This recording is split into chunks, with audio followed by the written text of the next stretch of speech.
Opciones, reuniones.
Hola Manuel.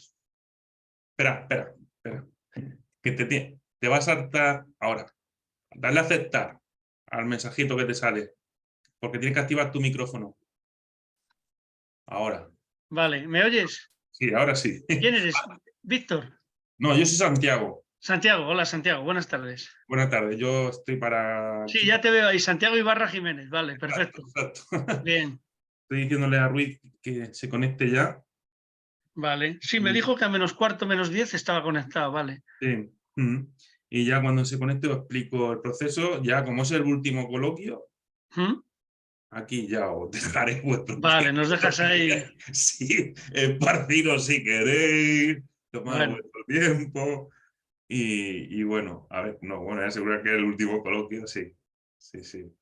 Porque ya llevo muchísimo en el cuerpo. Ya me imagino. Oye, me decían algunos si luego se puede ver esto en diferido, de alguna manera. Se va a editar el vídeo porque, vamos, yo aquí sobro, no pinta nada, se cortará, tanto al principio como al final, y porque al final, bueno, me despediré de vosotros. Y, hola Ruiz. Hola Ruiz, buenas tardes. Y activa tu micrófono, Ruiz. Dale a aceptar. Ahora, ¿no? Sí, correcto. sí, Hola. ya te veo. Buenas tardes, Manuel y Santiago, buenas tardes. Buenas tardes. Bueno, pues lo que estaba comentando, esto va a ser en directo, ¿vale? Por streaming, y cualquier persona que se conecte aquí, pues lo va a poder ver en directo, ¿vale? A ver, voy a pedir una cosa que es muy importante de que se me olvide. No silenciar en ningún momento, ¿vale?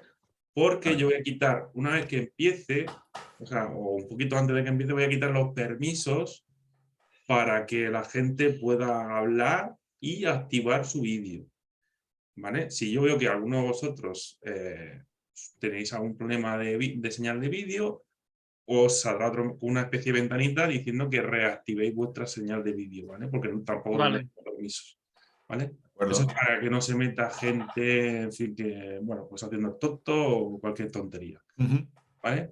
¿Qué más cosas? Bueno, en principio a partir de las 7 podéis empezar cuando queráis, ¿vale?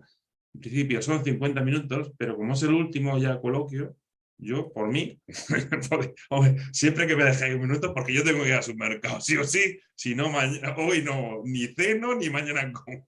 No, nos adaptaremos más o menos al tiempo, ¿verdad, Ruiz? Sí, no, más o menos 50 minutos. Trataremos de hacerlo parecido. 55 como minutos. mucho, yo creo que lo tenemos listo. Sí, más o menos para que sea igual que los anteriores coloquios. Claro. ¿Qué más? A ver, si vais a compartir pantalla, no sé si conocéis Zoom. Sí. Si compartís pantalla, bueno, lo único, si compartís pantalla, ojo con lo que compartís, ¿vale? Porque se verá en directo, aunque después se puede editar, ¿vale?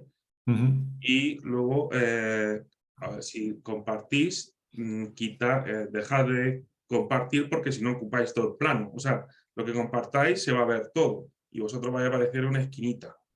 ¿Vale? Entonces dejad de compartir. Bueno, yo creo que no vamos a compartir nada, simplemente hemos puesto los fondos, ¿no? Que los estarás viendo de la portada del libro. Vale. Y nada más. Vale, bueno, y si enseñáis el libro, probablemente con ese fondo a lo mejor puede interferir. ¿Tenéis alguno del libro a mano? Sí, mira. A ver, lo tengo, sí. Mira, ves que interfieren además. A ver, te pongo, en función como lo pongas, te puede interferir el plano del fondo. Vale, bueno. Ojo con eso, ¿vale? Vale. Si veis que no se ve muy bien, pues como ha hecho Manuel, pues que, bueno, pues eso, que se vea el libro y que no interfiera el fondo. ¿Y qué más? No sé. Salía un aviso, ¿verdad? Decía Santiago, a los 10 minutos Exacto, previos a acabar y luego a los 5 minutos, ¿no? Para tener un poco correcto. controlado del Y tiempo, ¿vale? cuando falten 10 minutos para esos 50 que tenéis, bueno, que si queréis, yo mando, quedan 10 minutos, a los 5 quedan 5 minutos, y si queréis extenderos por ser el último un poquito más, pues por mí no hay ningún problema, ¿vale? Vale. Echarle un ojo al chat, primero por los mensajes que voy a poner y por si hay, digamos, asistentes, os pueden lanzar ahí preguntitas o comentarios por el chat. El chat no va a salir, no sale en ningún momento en el vídeo. O sea, si entra alguien y dice cualquier disparate, ¿vale? Pues lo omitís, pues lo ignoráis porque no, vamos, no se va a ver, ¿vale? Entonces, Vale, si quieres, Manuel, yo si veo alguna pregunta en el chat que te estén haciendo sobre el libro, sobre alguna cosa, yo te la lanzo a ti Vale. diciendo que es de fulanito o de no sé quién y ya está, sin más. Vale, bien. yo creo que ya lo he contado todo. No sé, ¿tenéis alguna pregunta, duda, sugerencia? No, porque ya hemos estado ensayando un poco los tiempos y tal. Bien. Nos hemos preparado a conciencia. Yo creo Sí, que saldrá bien. Con hacerlo con naturalidad y demás, Exacto, como lo hemos ensayado, no debería de salir mal. exacto, exacto, eso es. Bueno, yo cuando se acerque, bueno, ya en breve, para mi señal de vídeo, me silenciaré, estaré escuchando y si hay algún problema técnico importante, es decir, que vamos, que estéis un rato ahí que no se entienda nada o que se os vaya la señal de vídeo o lo que sea, pues entonces ahí intervendré. Si no, vamos, yo estoy ahí en segundo plano, por así decirlo. ¿Vale? Muy bien, muy Bueno, bien. pues vale. nada, Muchas gracias por tu trabajo y por tu ayuda. Nada, un placer. Desearos mucha suerte, que vaya muy bien el coloquio y nada, aquí Vale. estoy en segundo plano. Una pregunta, Santiago. Yo tengo las 18:56 Sí, en el ordenador. Y yo también. Y yo. También, ¿no? Cuando Sí. lleguen 01, 02, yo creo, ¿no? Por esperar un Sí, par de minutos, por sí, si tal. también, sí, exacto. Empiezo hablando yo, si queréis, y ya Sí, está. sí, sí. Vale. Pues nada, esperamos un poquillo. Empezar Yo en creo el que ahí 01 podemos empezar, porque más o Vale. menos el horario es el horario. Entonces, bueno, podemos Sí, esperar un sí, minuto sí. de cortesía por si alguien se conecta, Eso es. pero en principio lo hacemos y bueno, Vale, pues esto nada, es perfectamente. 01. Bueno, ha habido un coloquio donde se han conectado hasta 20 personas o así, o sea que nada, ha habido, ¿no? Bastante. Sí, sí. Bueno, y aparte lo principal es que esto va a YouTube, y ahí sí que va a haber visitas. Sí, ahí lo subís a YouTube, ¿verdad? Sí, sí. A Sí, la cuenta vuestra. no soy el encargado yo, pero se va a subir. Vale. Vale, genial. Es que así Para lo podemos luego coger de ahí, de YouTube. claro, Vale, fenómeno. para compartirlo, enviarlo, tal. Claro, compartirlo en Facebook, en las redes. Bueno, y una cosa más, intentar empezar desde el debate en silencio para que la persona, dejar un silencio, o sea, no pongáis de echar la hora y Sí. pronto No, entrar en el debate para que la gente, para la persona que lo edite, le sea más fácil editarlo. no, o sea, quitamos el micrófono ahora, yo creo, y No, volvemos. no. El micrófono dejarlo activo, por favor. Sí, pero no, Porque iba a yo, decir que y cuando sea 01 que volvemos a activarlo.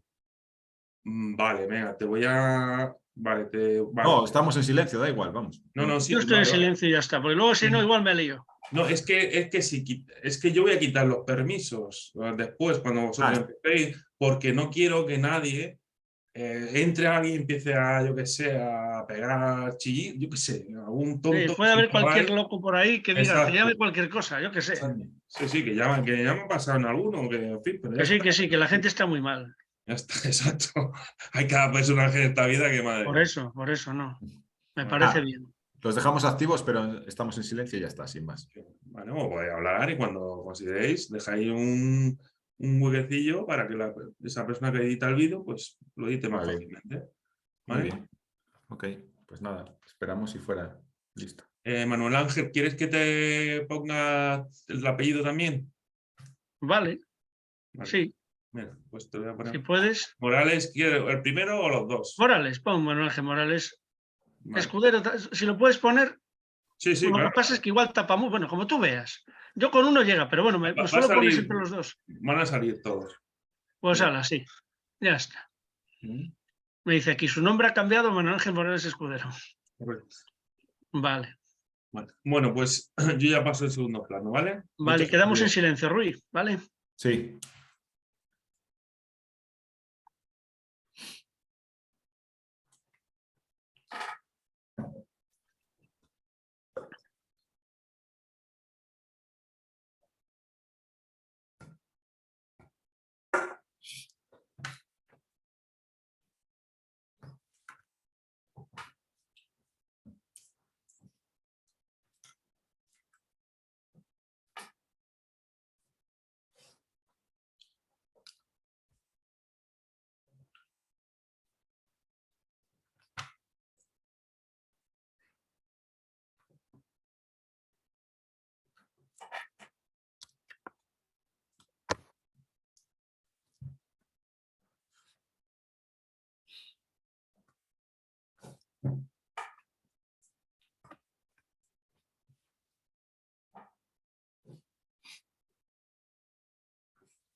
Bueno, buenas tardes a todos.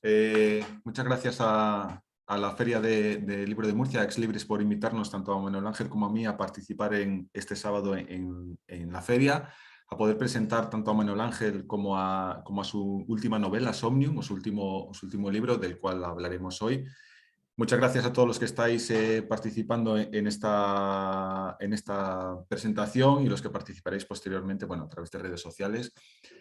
Y muchas gracias, Manuel Ángel, por permitirme estar contigo un sábado. Bueno, yo me sumo a todos los agradecimientos para no tener que repetirlo. La verdad es que es una gran ilusión que podamos hacer este coloquio entre los dos aquí en la 5ª Semana Internacional de las Letras.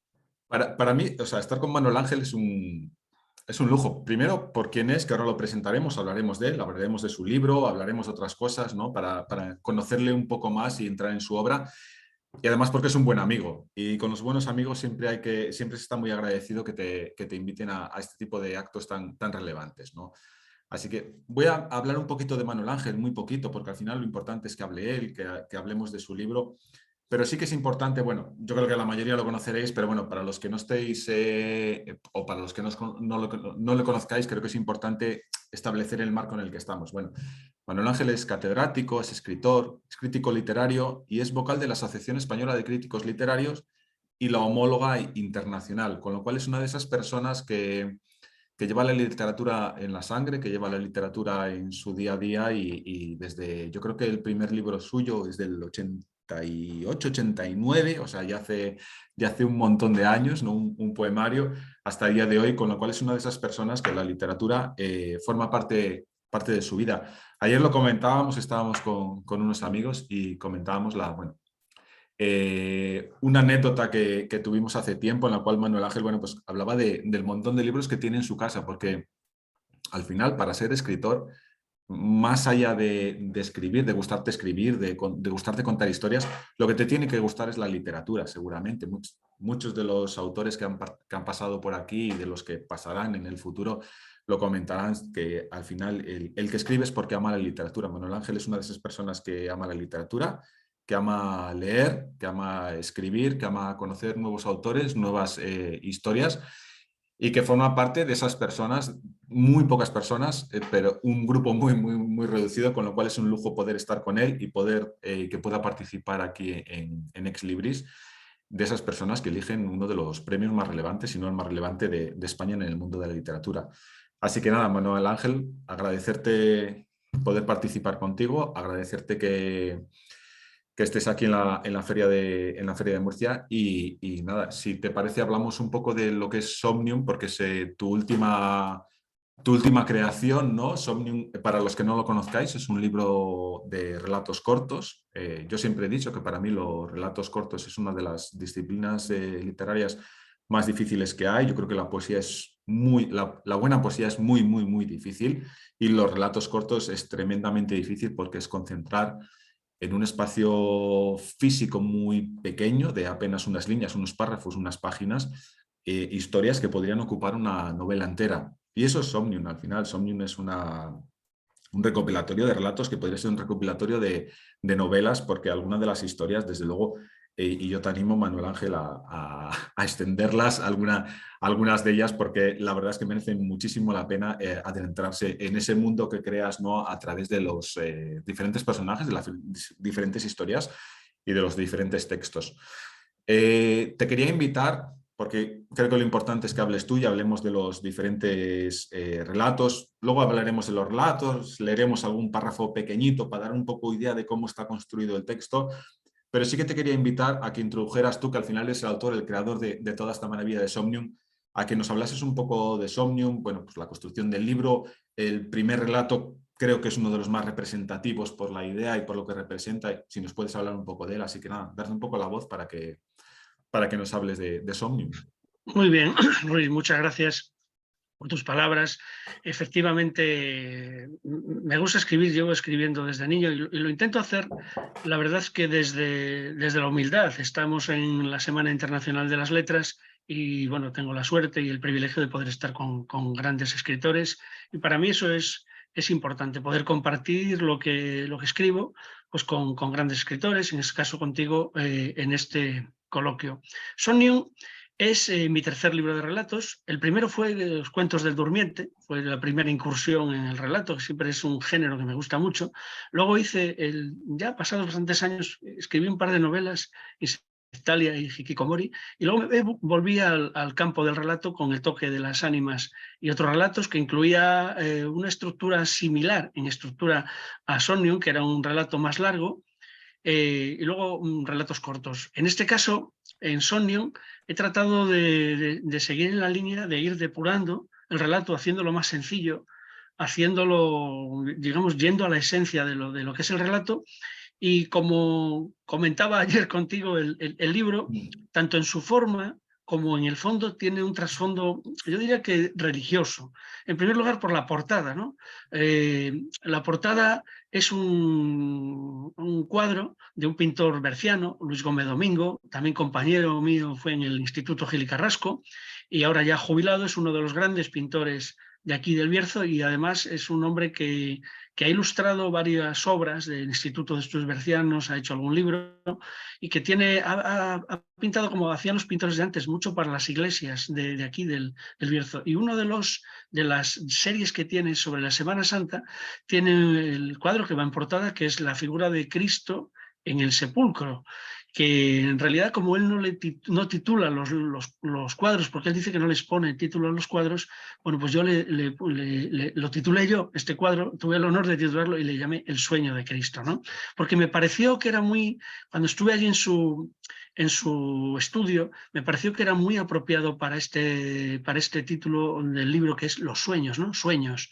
Se trata de una obra rara porque es difícil ver a Cristo en el sepulcro, ¿no? La mayoría de cuadros pues son cuadros de la crucifixión o cuadros de la vida de Cristo, de la pasión, pero realmente ver a Cristo en el interior, cuando ya han cerrado la losa, además, tal y como se lo representa, con una luz que podemos interpretar como que es el alma, el espíritu, o incluso de lo que va el primero de los relatos, el alma de Cristo saliendo esos 3 días.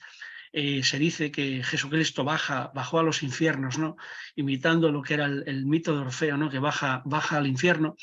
Y luego, el número de relatos tampoco es casual, son 40 relatos y hacen referencia a esos 40 días y 40 noches, ¿no?, que pasa Cristo en el desierto, esa estancia que en el desierto, que no deja de ser un viaje iniciático, de ser un viaje de reflexión, de ser un viaje interior que hace para después, en definitiva, mostrarse al mundo, pero necesitó esa soledad, ese silencio, ¿no?, para después, digamos, de alguna manera mostrarse al mundo. Entonces, en ese aspecto sí que digo que tiene una clave religiosa. Y digo más, porque el primero de los relatos, que es el más largo, también como en el anterior era el toque de las ánimas, en este es un relato sobre la figura del diablo, y de hecho se titula La apuesta de Lucifer.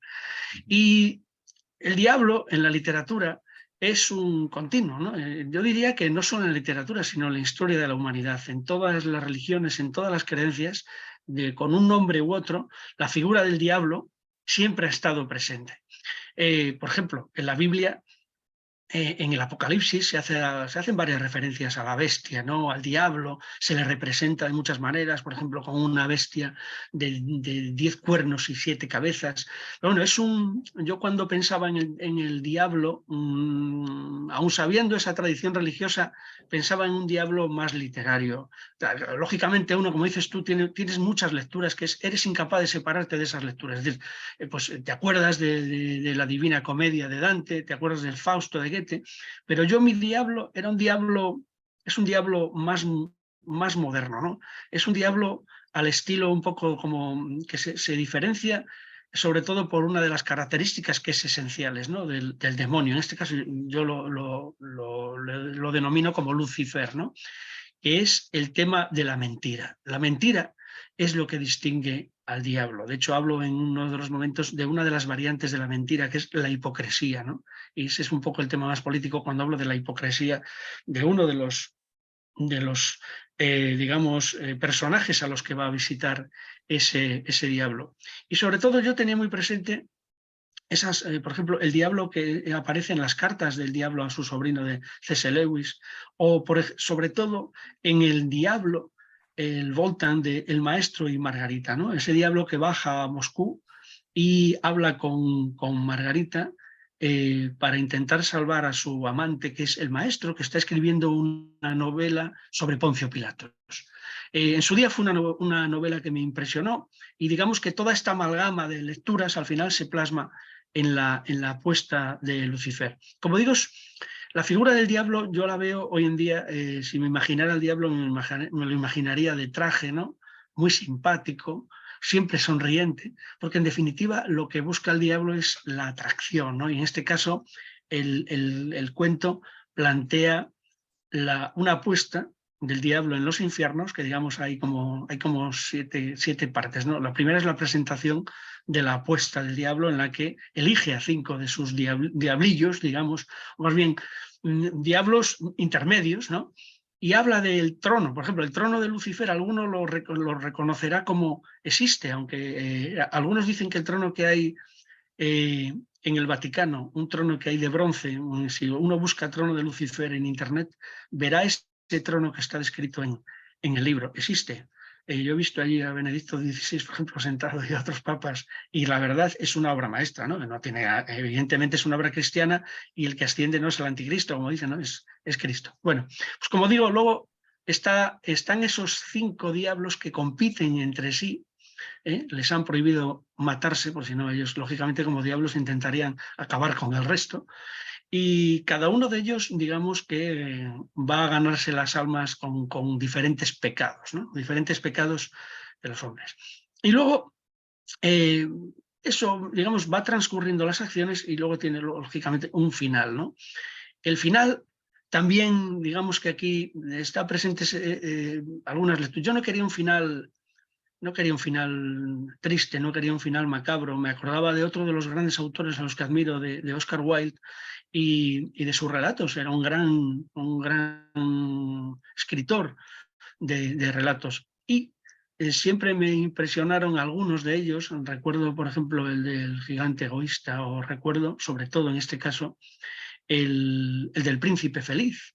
Esa, digamos, colaboración entre el príncipe y la golondrina, que lo va despojando, digamos, día a día mientras el invierno va llegando, y va llegando y van cayendo las hojas y le va despojando del pan de oro que recubre todo su cuerpo, de las joyas que tiene, y lo va repartiendo, ¿no?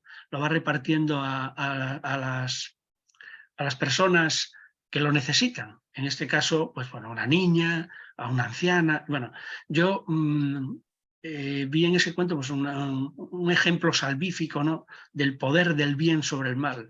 Y entonces, evidentemente, no quiero desvelar el final, porque pienso que el relato es muy importante en el relato y sobre todo en el relato corto, un final sorprendente. Pero sí que esa, yo diría, ternura de Oscar Wilde, esa bondad que en el fondo él tenía, porque él era un hombre que le gustaba y le gustó, digamos, codearse con lo más oscuro de la vida londinense, pero a la vez siempre fue un niño.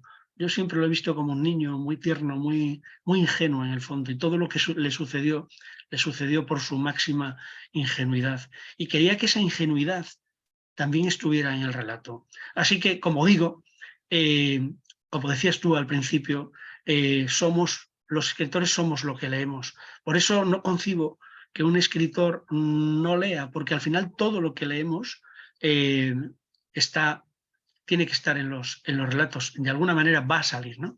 Y bueno, Somnium es eso. Somnium son una serie de relatos con diversas temáticas, es decir, hablo de una temática, hay una parte de cuentos más fantásticos, otra parte de cuentos más centrados en lo que es mi tierra, en el Bierzo, hay algún cuento sobre Ponferrada, del que luego podemos hablar, el teatro, hay algún cuento sobre las viñas que hay aquí en este tierra y la tierra rojiza que hay, y luego hay una serie de cuentos finalmente centrados en las vivencias de la infancia y en cómo la infancia, a medida que vas avanzando en tu vida, bueno, pues cada vez está más presente en determinados años de la infancia, ¿no? En mi caso son unos años que pasé en Galicia y que está presente pues en los barcos de papel y otros relatos, pero todos tienen un nexo común, ¿no?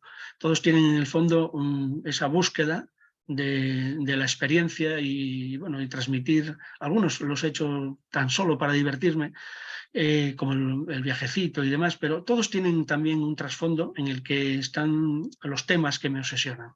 Uh-huh. Yo, de este primer relato que has comentado sobre el diablo, me gustaría destacar dos cosas. Lo primero, y lo he dicho un montón de veces, en algunas reseñas incluso, es el final del relato. Me parece de los mejores finales que he leído yo en mucho tiempo. Me parece brutal, tanto ese final como de otro relato que comentaremos nuevo, que es acerca del escritor. Me parecen maravillosos. Y luego esa figura, ¿no?, del diablo moderno, ¿no?, que has mencionado tú antes, con traje, con corbata, no sé, yo me lo estoy imaginando incluso. Hay como varias figuras del diablo dentro del mismo relato, dentro del mismo texto, pero bueno, centrándonos en esa, incluso educado, con estilo, con saber estar delante de las personas, ¿no? Ese trasfondo, ¿no?, de la maldad llevada a la actualidad en función de la sociedad en la que vivimos. Me parece un relato maravilloso, me parece muy, muy acertado el comenzar con ese relato no solo en la presentación de hoy, sino sobre todo en el libro, ¿no?, que es al final lo que queda, y creo que daría para una novela sin ninguna duda. Me gustaría, Manuel, aparte de este relato, si te parece, yo te voy a ir preguntando son 40 relatos, es imposible que nos dé tiempo a todos, pero bueno, tengo como seleccionados ahí algunos que dan una idea de un poco de los diferentes contextos, ¿no?, las diferentes maneras de narrativa que has manejado en Somnium. Así que te voy a preguntar sobre algunos de ellos. En muchos de ellos te voy a leer un pequeño párrafo, yo creo un pequeño texto de 2 o 3 líneas para que la gente que todavía no ha tenido la suerte o la fortuna o la oportunidad de leerlo pueda hacerse una idea de qué tipo de relato estamos hablando. Y el primero que te voy a preguntar es sobre la conversión. Te voy a leer un pequeño párrafo que dice así. Desde su casa-prisión, el jubilado podía ver el jardín y sus cambios. El mundo pasaba a través de una ventana que no podía abrir. Se resistió durante un tiempo, pero al final solo le quedó resignarse. La conversión es un relato también que, bueno, tiene mucha carga de profundidad, ¿no?, acerca de la soledad, de hacernos mayores y de qué nos espera en un futuro y cómo afrontar ese futuro, ¿no? Me gustaría que nos comentases un poco este relato de la conversión, qué quieres decir con él, cómo está construido y un poco el porqué de la historia. Sí, si me permites, antes de hablar de la conversión, quería hacer referencia a una de las cosas que has dicho. Yo si me imaginara hoy el diablo, ya ves, no me lo imaginaría con corbata. Al contrario, me lo imaginaría de los que rechazan la corbata con la intención de hacerse más amigable, porque en definitiva, si el mal viene a nosotros, va a venir con una cara sonriente, Sí. con una cara amable Intentando y acercarse a hasta amiga. nosotros, ¿no? Y una de las cosas que yo quería destacar en la apuesta de Lucifer es ese diablo que desenmascara el mal que hay tras la sonrisa, que hay tras la apariencia. Y ese es el diablo por el que aposté. En cuanto al relato del que me preguntas, la conversión, es uno de los primeros del libro después de la apuesta de Lucifer, y habla precisamente de un jubilado. Como tantos hoy, la soledad es un problema, un grave problema que afecta pues afecta a jóvenes, pero cada vez afecta a más personas mayores y afectará a más personas mayores. Y en este caso, pues es un jubilado que trata de suplir esa soledad con una máquina, una maquinita que ve en un escaparate, que habla, que le pone música, que es capaz de controlar digamos, el resto de aparatos y electrodomésticos que tiene en la casa, y digamos que se echa en manos, en vez de una persona, pues se echa en manos de la tecnología, ¿no?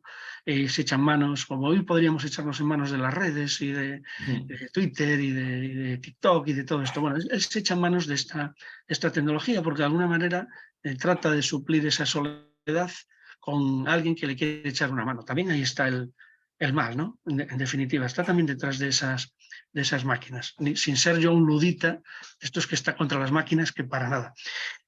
Bueno, lo que quería reflejar un poco en el relato es primero el tema de la soledad, ¿no?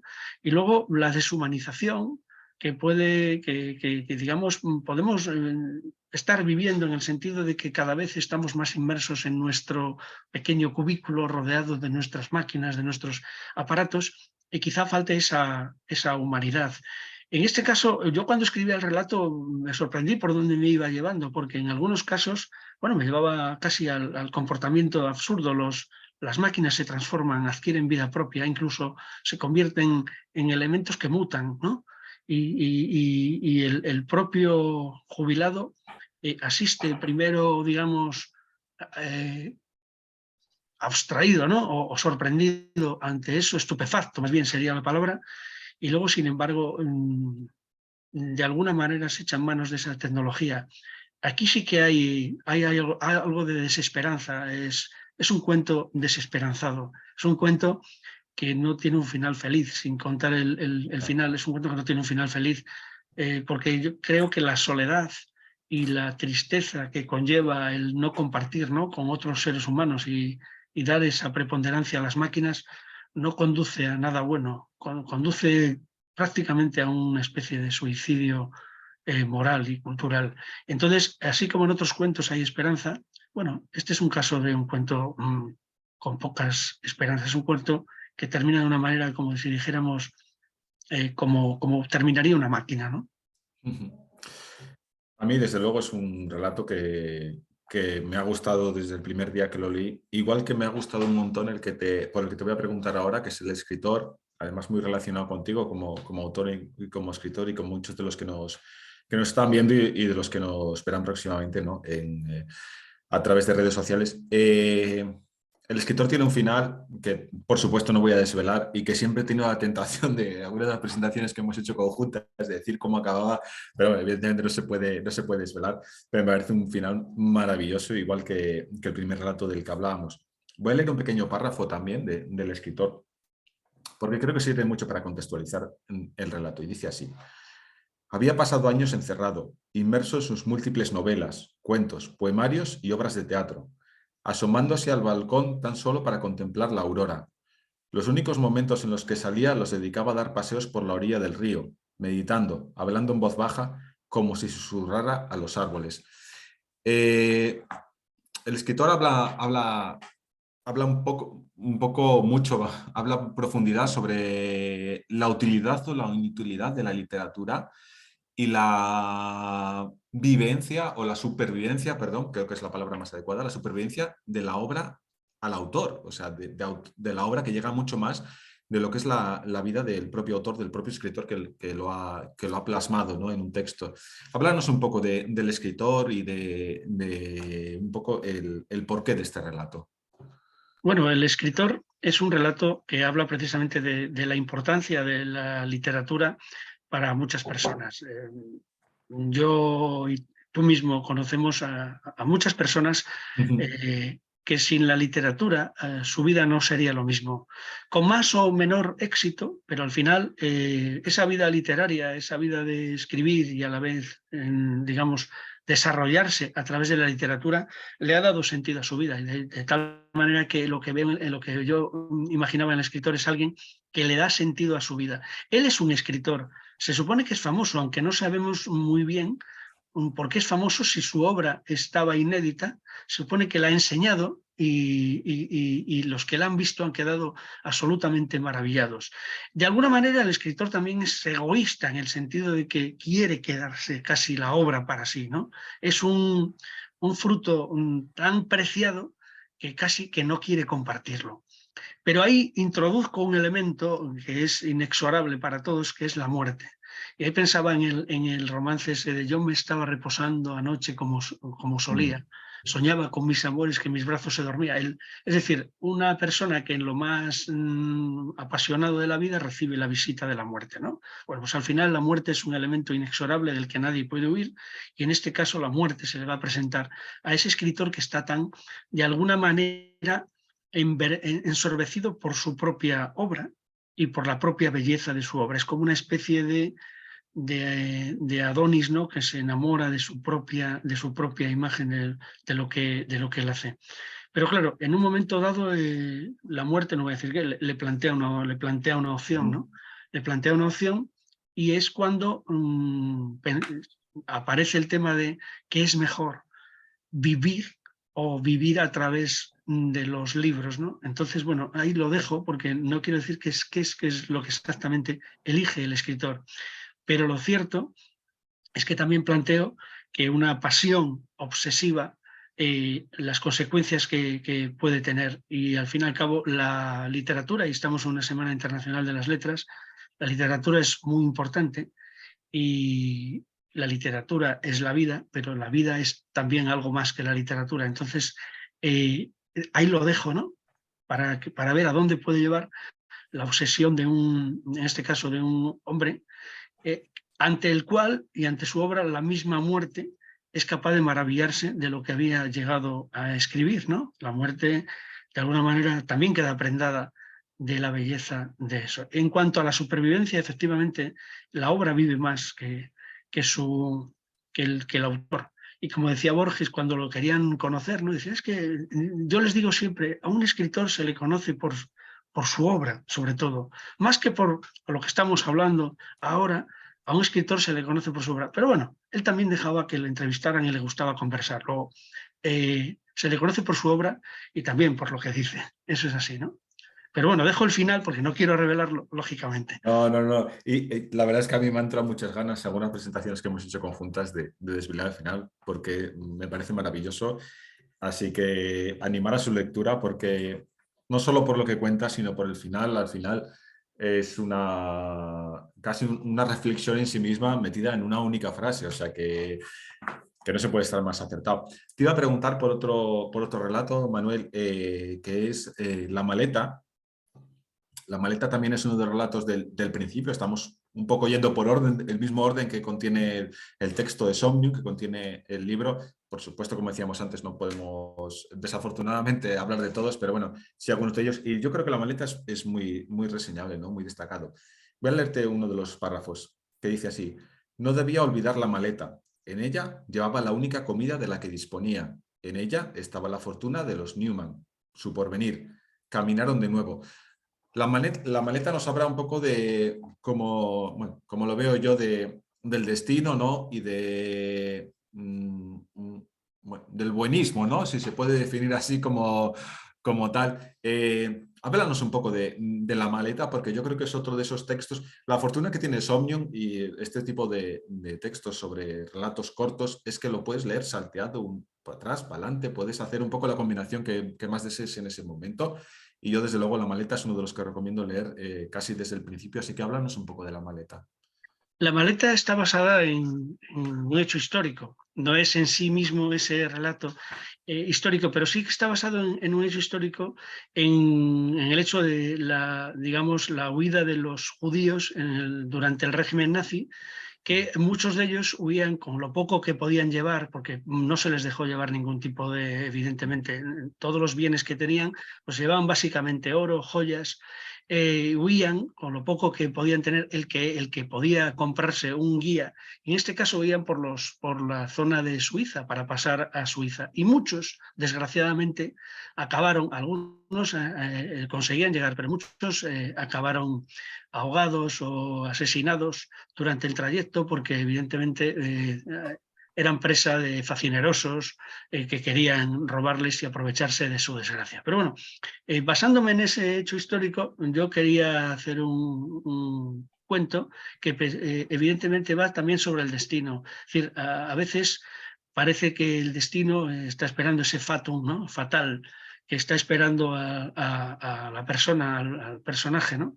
Y que en definitiva, por mucho que haga, es imposible que escape de ese doloroso final. Es como si hubiera sido señalado en la frente, ¿no? Y le hubieran dicho, a ti te va a tocar la desgracia. Y La maleta cuenta el relato de uno de esos judíos que se marcha con sus joyas y que confía en que tenga un final feliz. Y la verdad es que estamos tan acostumbrados al cine americano y a ver tantas películas que tienen un final feliz, que cuando leemos un relato siempre esperamos que tenga un final maravilloso y feliz, y no siempre es así. Desgraciadamente, o bueno, afortunadamente, estamos preparados para el optimismo. Si no, no podríamos sobrevivir. Si los seres humanos no estuviéramos programados para pensar que todo va a acabar bien, muchos políticos emplean eso de todo va a ir bien. Bueno, pues a veces sí y a veces no. Depende de lo que hagas, ¿no? Y depende de la suerte que tengas, porque en definitiva, muchas veces tú puedes hacer lo que sea, pero si tienes ese destino fatal que te ha, digamos, señalado, pues por mucho que hagas no lo vas a conseguir. Y efectivamente, como dices tú, es un cuento contra ese buenismo y ese exceso de confianza que la naturaleza no permite. Al final la realidad es muy dura y los finales felices existen en Disney y en Pixar, pero no siempre existen en la realidad. Y como digo, hay cuentos más desesperanzados o más duros. Este es uno de esos cuentos más duros que desgraciadamente, como digo, responde a un hecho histórico, a un hecho real que ocurrió. Yo siempre digo que si las cuentas de Suiza hablaran, ¿cuántos bienes de esta pobre gente no habrán engordado, digamos, las cuentas de resultados de muchos de los grandes bancos suizos? Muchísimo oro terminó allí y mucho no fue reclamado, además, porque todo el oro de los judíos, de los campos de concentración y demás, que acabó mucho de ello allí, nunca más fue reclamado porque simplemente sus dueños habían sido exterminados. Entonces, tras los milagros económicos, también hay tragedias.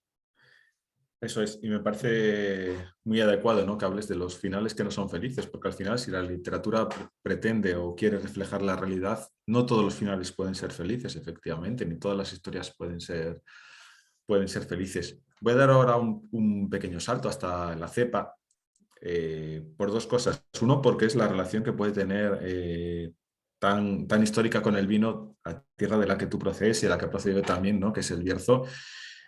Otro, por ser uno de los relatos que a mí personalmente más me gustan. Y tercero, porque tiene una de las dos ilustraciones que contiene Somnium. Como decías antes, que mencionaste las ilustraciones de Luis Gómez Domingo. Una de ellas está en este relato. También voy a leer un pequeño párrafo, pero me gustaría que cuando acabes de leer el pequeño párrafo nos hablases no solo de la cepa, sino también del por qué esta ilustración, por qué este cuadro en el texto y por qué Luis precisamente, porque yo creo que, bueno, para mí es muy acertado, pero bueno, para los que no lo conozcan, por qué él y por qué estas ilustraciones, tanto en la portada como en este texto. Leo el pequeño párrafo y ya te doy la palabra. Dice así: muy de madrugada se le veía ya en la tierra rojiza con la tijera de podar en la mano, la sulfatadora a cuestas, la cuerda en el bolsillo, Cuando el sol se elevaba e iluminaba las hojas de las cepas, el viejo ya había marcado sus huellas arriba y abajo con la lentitud y la persistencia de los antiguos bueyes. Por supuesto, un relato, un párrafo yo creo que muy ilustrativo de lo que es el texto. Así que nada, darte la palabra, háblanos de la cepa, pero me gustaría que hablases un poco también de la ilustración en sí, o del cuadro en sí. Pues sí, si te parece voy a empezar con lo del cuadro. Cuando estuve en el estudio con Luis, uno de los cuadros más extraños que tiene él, uno de los óleos, porque en este caso es un óleo, es el que él denomina, en este caso sí que lo tituló él, no suele, como decía antes, ponerle título a los cuadros, él suele ser es un autor que pinta mucho paisaje del Bierzo, está muy ligado al Bierzo, pinta también, ha pintado una serie sobre la batalla del Ebro, sobre el Señor de Bembibre, tiene una serie muy buena, sobre Semana Santa, como digo, pero este es el más extraño, yo diría. Y se trata de una ilustración en la que se le ve a él mirándose en un espejo, en la que aparece su cara, más joven, es un retrato con una cara del artista joven, y luego enfrente vemos quién se está mirando y es una figura humana que se está convirtiendo como en un árbol. Y en una de las ramas de cada uno de los dedos de la mano le sale una flor roja, ¿no? Una rosa roja. Es que es como si estuviera, digamos, se está viendo joven, pero él no es tan joven, pero está floreciendo. Es decir, a través de la pintura, luego yo lo que interpreto es que a través de la pintura, a través de su obra, él se ve joven y además vuelve a retoñar, porque en este caso es como un tronco viejo y antiguo, pero que está retoñando además con las rosas rojas que siempre simbolizan la pasión. Por lo tanto, es la pasión que guía, yo lo interpreto como la pasión que ha guiado su vida, que es la pintura. Cuando yo escribí La cepa, que la había escrito antes, digo, oye, este cuadro va perfecto, porque precisamente este es uno de los relatos que hablan de mi tierra, del Bierzo, y una de las pasiones de muchos bercianos que está ligada a nuestro sentir y a todo lo que es la esencia del Bierzo es el vino. Y en este caso son esas cepas, aquí suelen ser cepas, se llama cepas viejas, y hay vinos incluso que se llama así, vino cepas viejas, son cepas de más de 100 años, cepas centenarias, pero que además todas las primaveras retoñan. Y en este caso, en una de las partes del relato, se habla de que él llegó a apostarlo, dicen de él que llegó a apostarlo todo, llegó a perderlo todo en el juego por una pasión, pero lo que nunca llegó a apostar, lo que nunca llegó a jugarse fue la tierra. Es decir, eso era más que su propia sangre, más que su propia familia, porque para mucha gente la tierra aquí siempre ha simbolizado la sangre, ¿no? Lo más importante que tienen. En este caso, él se identifica tanto con las cepas que le va a suceder algo muy parecido a lo del cuadro, ¿no? Le va a suceder algo muy similar. Es decir, esa pasión y esa obsesión, a pesar de que es viejo, lo convierte en joven. Por eso se dice que en un momento dado que elabora un vino secreto que nadie ha probado, pero que lo mantiene bajo varios candados cerrado en una bodega de estas de adobes, como las que hay en el Bierzo. Y bueno, aquí quise reflejar ese sol, ¿no? Ese agua, esa luz y esa pasión que hay por el vino que nos acompaña a los bercianos, a muchos españoles. En España es un país de vino, pero el Bierzo sin el vino no se podría entender. Y la cepa va del vino, va de la vejez, pero también de la juventud. Eso es, yo creo que bueno, son muy acertadas tus palabras. El vino y el Bierzo es casi van unidos, ¿no? Las palabras en sí. Voy a preguntarte sobre otro relato que como hemos comentado alguna otra vez, que es el teatro, por dos cosas principales. La primera es que hablan o está basado en el teatro por esencia de Ponferrada, que es el teatro Vergidum. Y luego porque hace un poco historia sobre uno de tus textos o de tus aventuras literarias o teatrales iniciales, ¿no? Que es Ditirambus, que es un poco un nombre difícil. Bueno, yo creo que escribiste Allá en la montaña, Cuentos del Durmiente, pero bueno, estaba esa creación iniciática. Y además habla del teatro Vergidum, que es un emblema para todos los que somos bercianos, ¿no? De lo que representa. Así que yo creo que era un relato que sí o sí teníamos que tratar hoy. Así que háblanos del teatro y de en qué consiste este texto. pues el teatro es un homenaje a algo que es muy querido, para, como dices tú, para todos los vecinos y para mí especialmente. Ya en los años 80, junto con el poeta Gregorio Esteban Lobato, es un poeta de aquí, de Ponferrada, hicimos un proyecto que queríamos hacer como una especie de performance muy ambiciosa, muy vanguardista. Bueno, luego a lo mejor no fue tan vanguardista, pero fue algo bastante nuevo para la época, que se basaba en combinar la poesía, la danza, la música y la imagen. Contamos para ello con una pianista, con Araceli, contamos con una profesora de danza y con sus alumnos y alumnas, que era Piluca, de León, y contábamos con las imágenes de Fernando, que eran unas imágenes muy vanguardistas, que hacía antiguamente en diapositivas, cuando aún se hacían diapositivas, que pintaba con un montón de tintas. Bueno, tenía un efecto porque usábamos esos proyectores que hacían fundidos. Entonces era una imagen gigantesca que se fundía una con otra, era algo como muy vanguardista. Nos dejó los proyectores, de hecho, el Conde Gatón, nos los dejó vídeo del Conde Gatón, que es otro grupo de teatro muy ligado al Bierzo y muy importante, ¿no? Entonces hicimos este espectáculo, Ditirambus, y lo hicimos por primera vez fue primero en el Teatro Bérgido y luego en el Instituto Gil y Carrasco, y luego lo volvimos a hacer con motivo del Festival Internacional Literario de Bembibre, del Botillo, y lo hicimos en el teatro de allí, en el Benevivere de Bembibre, pero en el Bérgido fue algo especial. ¿Por qué? Porque el Teatro Bérgido estaba en peligro de ser destruido. Se hablaba de que ya iban a entrar las máquinas para tirarlo abajo y que no se iba a salvar.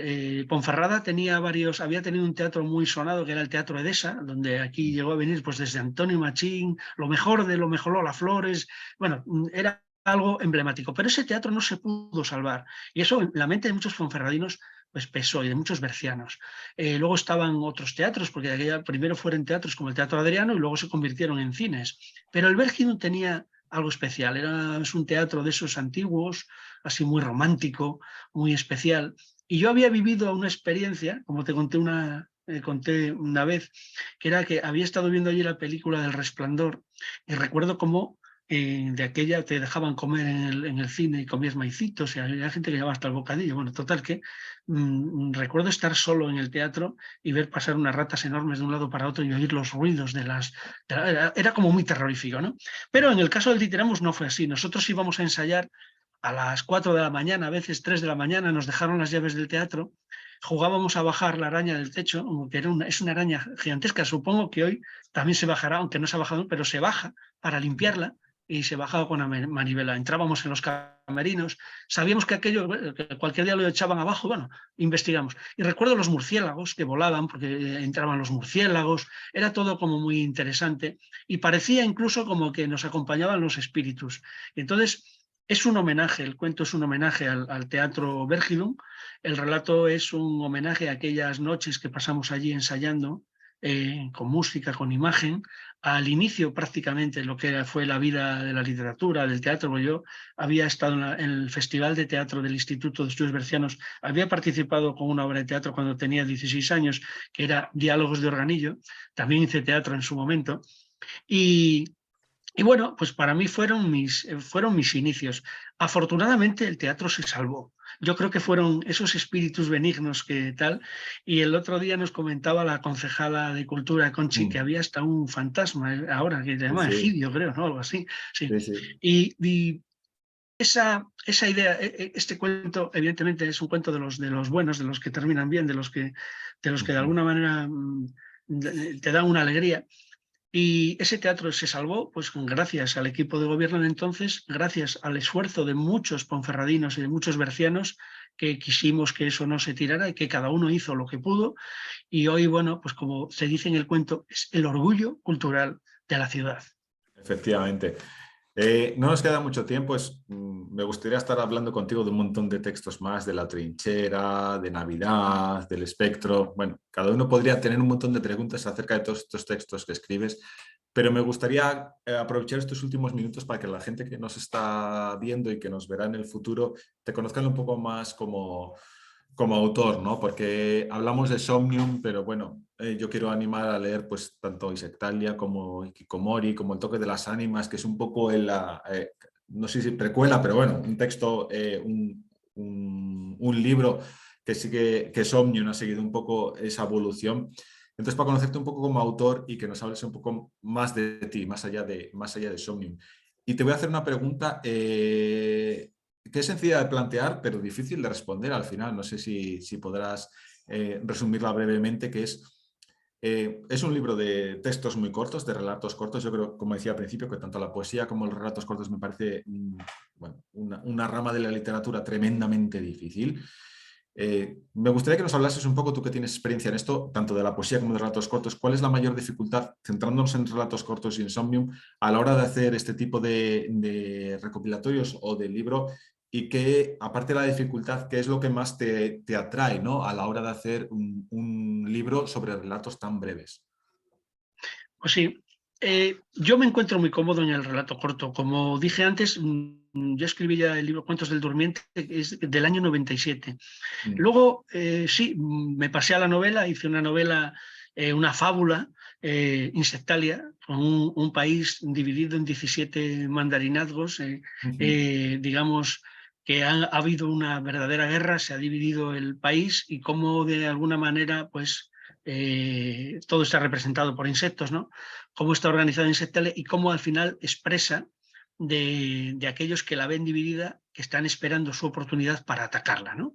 Y bueno, esa es una fábula bastante política, fácilmente interpretable, y así se ha interpretado como una fábula política de la España actual. Y esa etapa, digamos, culmina, de alguna manera, en Hikikomori, que es la historia de un chico, este fenómeno japonés que se da, que vive encerrado y como un buen día conoce a otros como él, a través de las redes, y deciden salir a hacer justicia a sangre y fuego, ¿no? Es, digamos, es mi libro más salvaje y más... pero luego he evolucionado a la vuelta, de alguna manera, a Cuentos del Durmiente, con El toque de las ánimas, que tuvo el premio Galtelli Literary Prize en Cerdeña. Y, y ahí ya me meto otra vez en un mundo diferente, un mundo más personal. El toque de las ánimas es un libro que habla sobre, o sea, un cuento, un relato que habla sobre espíritus, muy al estilo, o por lo menos influenciado por Cumbres Borrascosas y ese fantasma que puede estar presente, ¿no?, que está presente en todas nuestras vidas. Y bueno, he profundizado un poco también en Sonio. Yo creo que el relato tiene una técnica, el microrelato y el relato, una técnica muy diferente a la novela. Es decir, la novela siempre tiene altibajos, es decir, en la novela no siempre estás, el autor está al máximo, pasa en cualquier novela, está en el Quijote. El autor no siempre está al 100%. Tiene partes mejores en la novela, otros altibajos, pero en el relato hay que ir en un crescendo, ¿no?, hacia algo siempre más... tiene que tener un final, como digo yo, tiene que ser como ayer te comentaba, digo, como si fuera la leche, que esa que hervía en los servidores antiguos, que llega un momento en el que se sale, ¿no? Pues es ese momento que se sale de los cauces habituales, que sorprende, ¿no?, que te sorprende. Eso es el relato y microrelato. Tiene que tener un final sorprendente y no puedes dejar en esa tensión narrativa en ningún momento. Tiene que ser pura tensión hasta el final, del principio al final. Por eso un gran amigo que desgraciadamente falleció, que es Fermín López Costero, yo le llamaba el orfebre. Y él decía, no, es que igual que un novelista puede ser como el herrero, ¿no?, golpeando, el autor del relato y microrelato tiene que ser como un orfebre que, digamos, va desgastando poco a poco los materiales para hacer algo vistoso y perfecto. Entonces, yo me siento muy cómodo en el microrelato con esa técnica. A mí, concretamente, me cuesta, sí, pero me divierte mucho hacer microrelato, me permite tratar muchos temas y me permite acercarme a temas que me entretienen, que me gustan, que me obsesionan, y eso es lo que es Somnium. Es un libro para entretener, pero también para profundizar en temas muy personales y que, bueno, si el lector se acerca a ellos, seguramente mis obsesiones son las obsesiones comunes y comunes a todos los seres humanos, ¿no? Sin duda, una de las magias de la literatura es encerrar temas personales en historias concretas, ¿no?, que nos pueden llevar a reflexionar.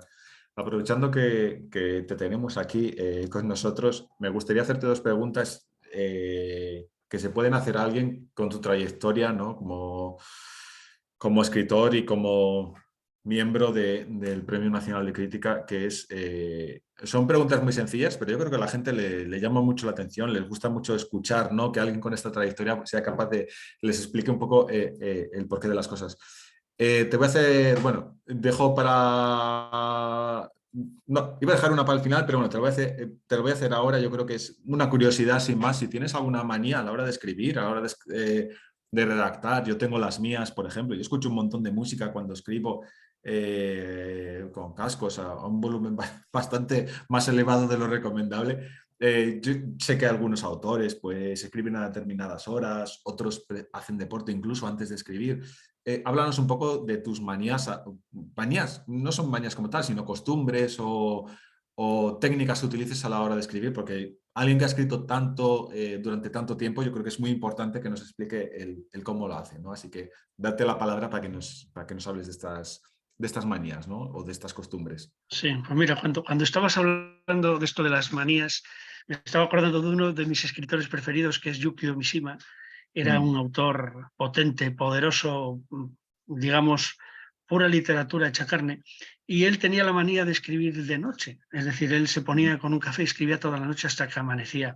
Yo al revés que él, yo soy pájaro diurno, es decir, yo por la noche más allá de las 11 nunca escribo, me gusta más escribir, yo el despacho mío da el sol de la mañana y si puedo, me gustan las mañanas para escribir, me gusta la luz, me gusta el sol. Pero por la tarde en invierno, cuando no estoy viendo ese sol, ahora mismo tengo encendida, aquí no se ve, pero me gusta encender pues, la bola que tengo del mundo, que le doy vueltas, es una bola de esas que tienen luz, como cuando era un niño que tenía la bola de luz y por la noche le daba vueltas y miraba a los diferentes países. Tengo siempre la bola encendida y miro y de vez en cuando, pues bueno, me gusta la geografía, me gusta lo que inspira y lo que significa la bola del mundo para saber que yo estoy aquí pequeño en un pequeño despacho del Bierzo de Ponferrada, pero que el mundo está ahí. Con eso y con que me gusta mucho escuchar radio clásica, lo hacía ya cuando estaba en el Colegio Mayor, en Madrid, me gusta mucho escuchar radio clásica en los programas que ponen, bueno, pues creo mi pequeño paraíso aquí, mi pequeño mundo que es necesaria ese encerrarse, de alguna manera, ese tener un espacio propio y personal con alguna cosa que, como dices tú, manías o costumbres, que te ayudan al hecho de escribir. Entonces, bueno, todas mis historias han salido en este caso de los sueños, pero también de lo que imagino despierto en mi despacho. Y ya por acabar, yo creo que bueno, ya llevamos más o menos casi una hora conociendo tu obra, conociéndote a ti, conociendo a Somnium. Y yo creo que hay una pregunta que poca gente se atreve a hacer, sobre todo la gente que comienza a escribir o que le gusta escribir y quiere, pues bueno, preguntarle a la gente que ya lleva una trayectoria tan dilatada como es tu caso, si hubiera alguien que te preguntase, oye, mira, Manuel, yo me gusta mucho la literatura, he ido a un montón de cursos sobre literatura y me gustaría escribir. Tú como escritor, ¿qué me recomendarías como tal, una o dos cosas para comenzar a escribir? ¿Qué es lo que recomendarías, Manuel, a esta gente que desea escribir, que le gusta un montón y que quiere comenzar, ¿no? Estos autores y autoras noveles. Pues yo les diría lo que leí una vez y le respondió Landero a un alumno que le preguntaba más o menos lo mismo, ¿no? Yo creo que acude a lo que, si realmente quieres escribir, acude a lo que eres, es decir, acude a tu historia, porque aunque a uno le parezca que su historia puede ser no original, que su vida no puede ser una vida de esas de aventuras como las de Salgari y las de Julio Verne, ¿no? Esas historias, sí que en toda vida está contenido todo en las vivencias que tienes de lo que puedes hacer en literatura. Y no hay nada más importante que hacer algo auténtico y sobre todo que hacer algo con libertad. No se trata de hacer una novela negra de crímenes para vender, que bueno, es una opción tan legítima como otra cualquiera.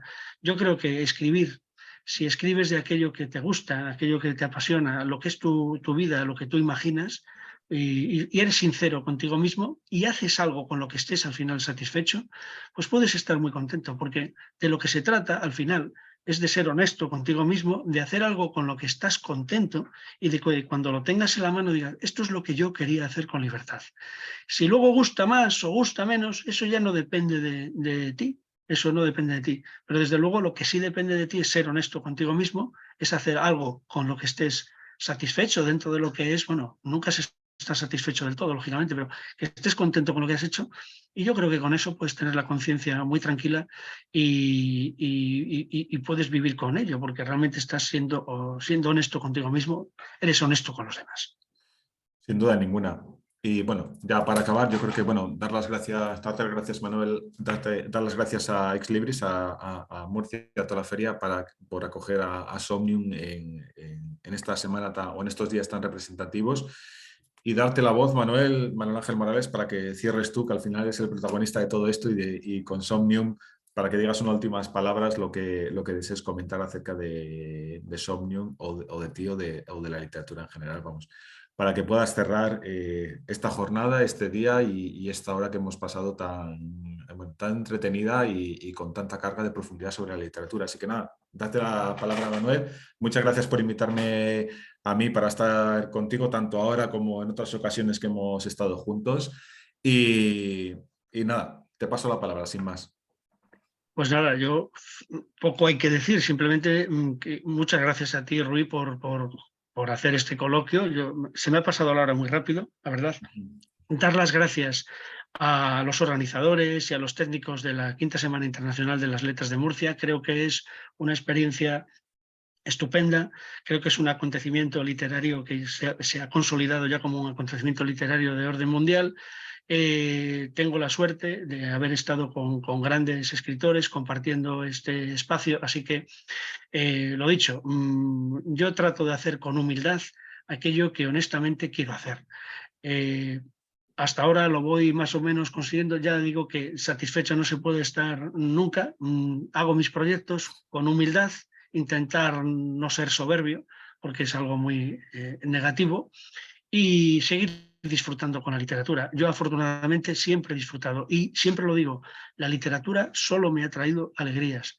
Nunca me ha traído una decepción, siempre me ha traído alegrías, compañeros literarios que me han aportado mucho, compañeros en la Asociación Nacional de Críticos Literarios que me han aportado mucho, en los que he hecho grandes amigos, en la Asociación Internacional de Críticos también, y que tengo la oportunidad de poder estar, he estado muchas veces en el Premio de la Crítica, que es uno de los premios más prestigiosos y, he de decir, más honestos de la literatura actual. Es un premio que poco a poco ha ido, digamos, lo han ido sacando todos aquellos que, los más importantes escritores. Por lo tanto, en definitiva, la literatura, como en el escritor, es mi elemento, y si algún día me visita la muerte, que me visitará y me da la elección, pues seguro que tomo la misma que la de mi cuento.